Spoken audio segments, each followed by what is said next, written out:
और करहल की लड़ाई अखिलेश के लिए आसान नजर नहीं आ रही है। बीजेपी की तरफ से शाह के बाद आज योगी करहल में थे, तो कल पूरी यादव फैमिली ने करहल में अखिलेश के लिए प्रचार किया। पिता मुलायम, चाचा शिवपाल के साथ खुद अखिलेश मंच से अपने लिए वोट मांगते नजर आए। क्या यादव लैंड के बैटल में अखिलेश को डर सता रहा है? अखिलेश को टक्कर खुद मोदी के मंत्री एसपी सिंह बघेल दे रहे हैं। सबकी नजर यूपी के तीसरे चरण पर है, क्योंकि सबसे हॉट सीट करहल में रणभीषण है।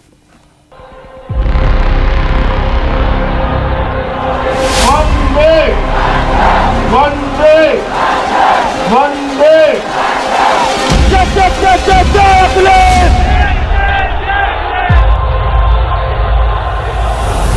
300 सीट का काम एक ही सीट से हो सकता है। समझ में आया? अरे करहल में कमल खिला दो, पूरे यूपी में सपा का सुपड़ा साफ हो। कि भारतीय जनता पार्टी के बूथ पर भूत नाचेंगे, उन्हें मतदाता नहीं मिलेंगे, वोट डालने वाले नहीं मिलेंगे। अगले बार गोणी नहीं फूटने वाली इन लोगों की। अगली बार तो सपा का एकदम सफाया हो जाएगा, ये भी तय है। कहां से कहां तक भीड़ है, पूरा का पूरा भीड़ है। इससे साबित हो रही है कि जनता क्या चाहती है। बड़ी धूप में इतनी आयु हो गई है, नेताजी को भी मैदान में उतारना पड़ा है। नेताजी को और जैसे ही पता लगा कि नेताजी यहाँ आने वाले हैं, वो अपना हेलीकॉप्टर लेकर के उड़ गए।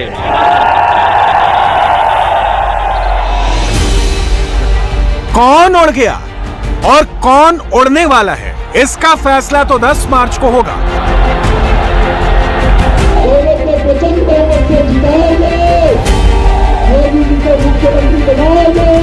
लेकिन यादवगढ़ के कैपिटल में आज जो जुबानी जंग दिखी, उसने ये बता दिया कि तीसरे चरण का रण प्रचंड होगा।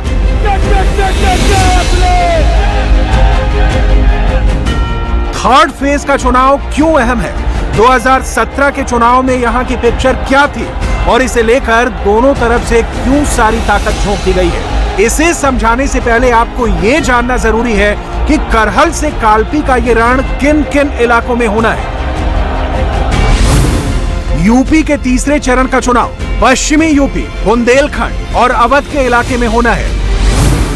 तीसरे चरण में पश्चिमी यूपी के फिरोजाबाद, मैनपुरी, एटा, कासगंज और हाथरस जैसे 5 जिलों की 19 विधानसभा सीटों पर वोट पड़ेंगे। बुंदेलखंड में 5 जिलों झांसी, जालौन, ललितपुर, हमीरपुर और महोबा जिले की 13 विधानसभा सीटों पर वोटिंग होगी। अवध क्षेत्र के 6 जिलों में कानपुर, कानपुर देहात, औरैया, फर्रुखाबाद, कन्नौज और इटावा की 27 विधानसभा सीटों पर वोटिंग होनी है। लेकिन थर्ड फेज का कैपिटल मैनपुरी को माना जाता है और मैनपुरी में भी सबका फोकस करहल है, जहां से अखिलेश यादव चुनाव लड़ रहे हैं। अखिलेश यादव को टक्कर दे रहे हैं केंद्रीय मंत्री और करहल से बीजेपी प्रत्याशी एसपी बघेल। इसीलिए इस वक्त सबसे बड़ा डिप्लॉयमेंट इसी यादव लैंड में है।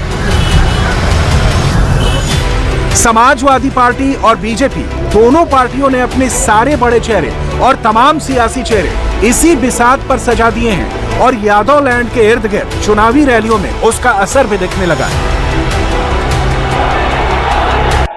विरोधी के पास वोट नहीं है, वोट नहीं है और वो सब दल में घूम आया है। कोई दल नहीं बचा जिसमें ना घूम के आया हो सकता है नंबर लगाया हो कि समाजवादी पार्टी में भी आ जाएंगे बाद में, इसीलिए संबंध बनाने करहल में आया है। बताओ, हर दल घुमाया, प्रत्याशी का नहीं आया। इसलिए जब आपके पास आए तो आप उसके लिए प्यार से चारपाई बिछा देना, चारपाई बिछा के प्यार से पूछना कि बताओ भारतीय जनता पार्टी के वादों का क्या हुआ जो वादे किए थे। एसपी सिंह बघेल ने ये केंद्र में मंत्री है मेरे साथ, अच्छे विभाग दिए हैं मोदी जी ने उनको, महत्वपूर्ण विभाग दिए हैं। पिछड़ा समाज के बड़े नेता है, बघेल समाज के बड़े नेता हैं। वो जब भारतीय जनता पार्टी ज्वाइन करे तब भी सत्ता छोड़कर ज्वाइन करे थे। मैंने ही राष्ट्रीय अध्यक्ष था और हमने उनको ओबीसी मोर्चे का अध्यक्ष बनाया, फिर चुनाव लड़ाया, जीते, मोदी जी ने मंत्री बनाया। कोई जरूरत नहीं थी भाई उनको चुनाव लड़ने की, अच्छे भले गाड़ी घोड़ा बंगला लेकर वहां बैठे थे, क्या जरूरत थी कोई जरूरत? बताओ भाई, थी कोई जरूरत? उन्होंने कहा कि मैं उत्तर प्रदेश को फिर से माफिया और गुंडों के हाथ में नहीं जाने दूंगा। उत्तर प्रदेश में भारतीय जनता करहल में जिस वक्त अखिलेश यादव और मुलायम सिंह ने रैली की, उससे कुछ ही वक्त पहले अमित शाह वहां गरज रहे थे। वक्त का ज्यादा अंतर नहीं था और दूरी भी ज्यादा नहीं थी। दोनों की रैलियों में करीब 6 किलोमीटर का फासला था। लेकिन करहल जिस जिले में आता है वो मैनपुरी है, यानी मुलायम सिंह यादव का लोकसभा क्षेत्र, और इसलिए अखिलेश के मंच पर आज पूरा समाजवादी कुनबा था और उसके संरक्षक मुलायम सिंह यादव भी थे। देखिए लाखों लोग हैं आज। मुलायम सिंह बार बार हाथ से इशारे करके ये बता रहे थे कि देखिए कितनी भीड़ आई है। वो इसलिए आई है क्योंकि इसे समाजवादी पार्टी से उम्मीद है कि जो इतनी भीड़ आई तो मेरी जिम्मेदारी बढ़ गई है। इतनी भीड़ भरी उम्मीद के साथ आई तो आपकी जो उम्मीद है, जो आपकी इच्छा है, जो समस्या को समाधान के और आपकी उम्मीदों को समाजवादी पूरा करेंगे। और मैं विश्वास दिलाता हूँ कि मैं कर्तव्य मीटिंग बनाएंगे पार्टी के लोग और कहेंगे कि घोर में इतनी बड़ी विशाल सभा, लाखों लोग आए, उम्मीद के साथ आए समाजवादी पार्टी में, तो उनकी उम्मीदों को पूरा करेंगे। हम आपको निराश नहीं करेंगे। वो भावुक थे, बार बार भीड़ की तरफ इशारा कर रहे थे और वही बात दोहरा रहे थे। इसीलिए मंच पर उनकी बगल में बैठे धर्मेंद्र यादव ने उन्हें कागज में लिखकर कुछ दिया, लेकिन मुलायम समझ नहीं पाए तो धर्मेंद्र ने उनके कान में कुछ बुदबुदाया तो मुलायम मुस्कुरा उठे। धर्मेंद्र ने कहा वोट मांगिए, तो मुलायम शायद पहले अखिलेश का नाम भूल गए, फिर कहा अखिलेश उम्मीदवार है, उन्हें जिताइए।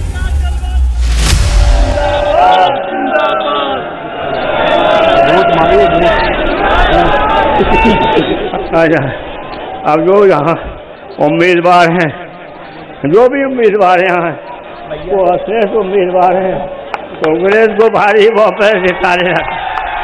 हाँ, मेरी भावना है, उसको पूरी भावना का आदर करते हुए अखिलेश को भारी बहुमत जिताना और समाजवादी पार्टी को मजबूत बनाना। मुलायम ने करीब 3 साल बाद किसी रैली को संबोधित किया था। करहल के इस रैली से पहले उन्होंने 2019 में मैनपुरी में ही एक रैली की थी, जिसमें मायावती भी उनके साथ मंच पर थी। एक तरफ करहल में अखिलेश और अमित शाह के बीच जुबानी जंग चल रही थी, तो दूसरी तरफ योगी ने कानपुर से लेकर कालपी तक मोर्चा संभाल रखा था। परेशान है, उनको परेशानी इसी बात की है कि अगर ये नौजवान स्मार्टफोन लेकर के चलने लग जाएगा तो फिर इनके झूठ का क्या होगा। मैंने कहा अगली बार बोनी नहीं फूटने वाली इन लोगों की, अगली बार तो सपा का एकदम सफाया हो जाएगा, ये भी तय है। अभी 2 दिन पहले की ही बात है, अखिलेश को चैलेंज करने वाले BJP candidate SP Singh Baghel ने अपने काफिले पर हमले का आरोप लगाया था। उन्होंने इसकी एफआईआर भी दर्ज कराई और बीजेपी ने चुनाव आयोग में शिकायत भी की। अब बीजेपी चुनावी मंच से इसको सामने रख रही है। योगी कह रहे हैं सपा की बौखलाहट दिखने लगी है। अभी कठिनाई हो गई उनको, देख रहे हो ना प्रोफेसर एसपी सिंह बघेल पर कैसे हमले कर रहे हैं। हार देखते हुए कितने बौखला गए हैं। कि केंद्रीय मंत्री एसपी सिंह बघेल पर हमला कर रहे हैं और हमला करने के साथ ही अब जगह जगह ऐसा कार्य कर रहे हैं, कभी हमला करके और कभी करवा करके बोल रहे हैं, दुष्प्रचार करने का काम भी कर रहे हैं। लेकिन चिंता मत करिए, सिकंदरा से अजीत पाल जीतेंगे और करहल से एसपी सिंह बघेल भी जीतेंगे। थर्ड राउंड की लड़ाई भले ही इस वक्त करहल के इर्द गिर्द घूम रही है, लेकिन सच ये है कि इस फेज में एक बहुत बड़े इलाके में वोटिंग होनी है और इस चरण में जितनी बड़ी चुनौती अखिलेश के लिए है, उससे ज्यादा बड़ी चुनौती बीजेपी के लिए। तीसरे चरण में जिन 16 जिलों में वोटिंग है, उनमें 10 जिलों में 2017 में बीजेपी ने क्लीन स्वीप किया था। पिछले चुनाव में विपक्षी दल जहां अपना खाता भी नहीं खोल पाए थे, फर्रुखाबाद की 4 सीट, कानपुर देहात की 4 सीट, एटा की 4 सीट, कासगंज की 3 सीट, औरैया की 3 सीट और हाथरस की 3 सीट, इन सभी पर बीजेपी को जीत मिली थी, जबकि करीब करीब इस पूरे इलाके को यादव बेल्ट कहा जाता है। इसके अलावा बुंदेलखंड के जालौन जिले की 3 सीट, हमीरपुर की 2 सीट, महोबा की 2 सीट, झांसी की 4 सीट और ललितपुर में 2 सीट पिछली बार बीजेपी के खाते में गई थी। और इसीलिए बरहल से लेकर कालपी तक योगी अखिलेश को खुली चुनौती दे रहे हैं और एक ही बात दोहरा रहे हैं कि इस बार महिलाओं ने मोर्चा संभाल लिया है। जनता चुनाव लड़ रही है हमारे लिए, तो अब जनता जनार्दन चुनाव स्वयं लड़ रही है। मैं देख रहा हूं, ये परेशान है इस बात को लेकर के, परेशान इस बात को लेकर के है कि जहां जाती हैं माताएं बहनें दौड़ा दे रही हैं इन लोगों को, कह रही कि क्या तुम जैसे गुंडों को पालने के लिए हम लोग हैं, दौड़ा रही हैं, माताएं बहनें दौड़ा रही हैं। अखिलेश के लिए चुनौती सिर्फ पुरानी छवि नहीं है जिसे बीजेपी ने सबसे बड़ा मुद्दा बनाया है, बल्कि चुनौती अपने गढ़ को दोबारा हासिल करने की है। यूपी के जिस इलाके को लोग यादव लैंड कहते हैं, उसमें 2017 में यादवों का गढ़ मानी जाने वाली 30 सीटों में से समाजवादी पार्टी को सिर्फ 6 सीटें मिली थी और तीसरे चरण की कुल 49 सीटों की बात करें तो समाजवादी पार्टी को उसमें सिर्फ 8 सीटों पर जीत मिली थी। इंडिया टीवी हर वक्त हर जगह डाउनलोड करने के लिए सर्च करें India TV news Google play store या ऐप स्टोर पर।